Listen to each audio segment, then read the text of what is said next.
Le premier message concerne les investissements climat. Donc, après avoir résisté à la crise sanitaire, les investissements climat des ménages, des entreprises et des administrations publiques augmentent fortement et atteignent l'ordre de 84 milliards d'euros en 2021. C'est 18 milliards de plus qu'en 2020. Et en fait, cette augmentation des investissements a lieu dans plusieurs secteurs, donc dans les véhicules bas carbone, dans la rénovation énergétique ou encore dans les énergies renouvelables.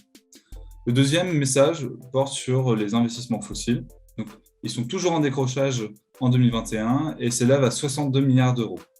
Ils consistent essentiellement en des immatriculations de véhicules thermiques. Donc, on pourrait se réjouir de ces deux évolutions, mais c'est là le sens de notre troisième message.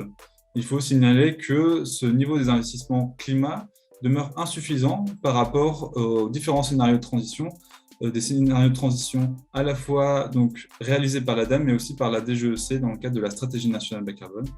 Dans un scénario de sobriété donc, qui vise à un niveau de consommation frugale, il faudrait 13 milliards d'euros supplémentaires par rapport à ce que nous faisons aujourd'hui dans les 10 prochaines années. Et dans un scénario qui permet de poursuivre les modes de vie de plus en plus sophistiqués grâce au progrès technique, ce serait 30 milliards d'euros de plus chaque année. Et aussi, il faut signaler que le sursaut des investissements climat observé en 2021 reste encore fragile. D'abord, on s'attend à une croissance modérée des investissements climat. Passé le rattrapage des chantiers, la croissance des investissements climat serait avant tout modérée. Nous ne nous attendons pas à avoir une croissance aussi forte que ce que nous avons vu en 2021, donc de ces investissements climat. Ensuite, cette croissance serait aussi fragile. Tout d'abord, parce qu'on constate sur les différents marchés d'équipement un renchérissement des matériaux et aussi des difficultés de recrutement. Et donc, l'offre est limitée et cela plafonne le niveau des investissements climat. Et aussi, il y a la question liée au prix des énergies.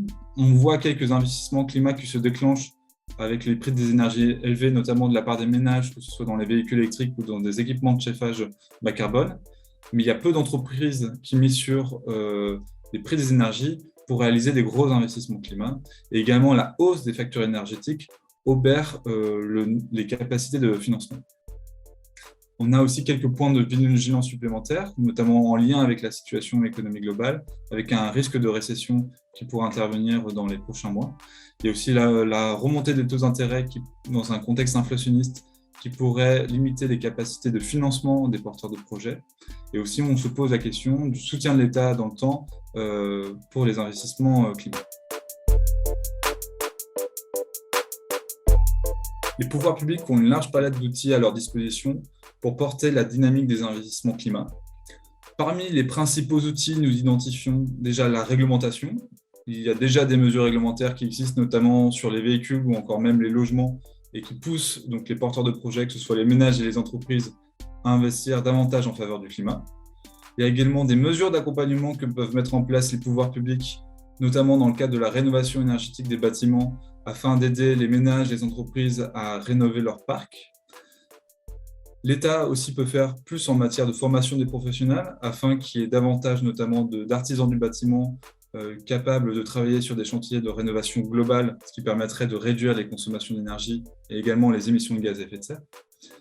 En matière de fiscalité, l'État pourrait donner des signaux de prix qui pousseraient donc les acteurs à privilégier les investissements climat et les investissements fossiles, pas forcément les prix, que des signaux sur les énergies, mais aussi sur le prix des équipements.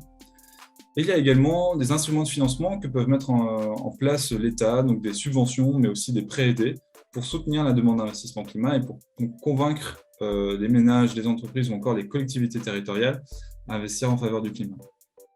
Et à l'Institut de l'économie pour le climat, nous pensons que pour donner de la visibilité aux différents acteurs, que ce soit des acteurs privés ou aux acteurs comme les collectivités territoriales, et aussi pour garantir l'atteinte des objectifs climat à court et moyen terme, il faudrait que l'État mette en place une programmation pluriannuelle des financements en faveur du climat.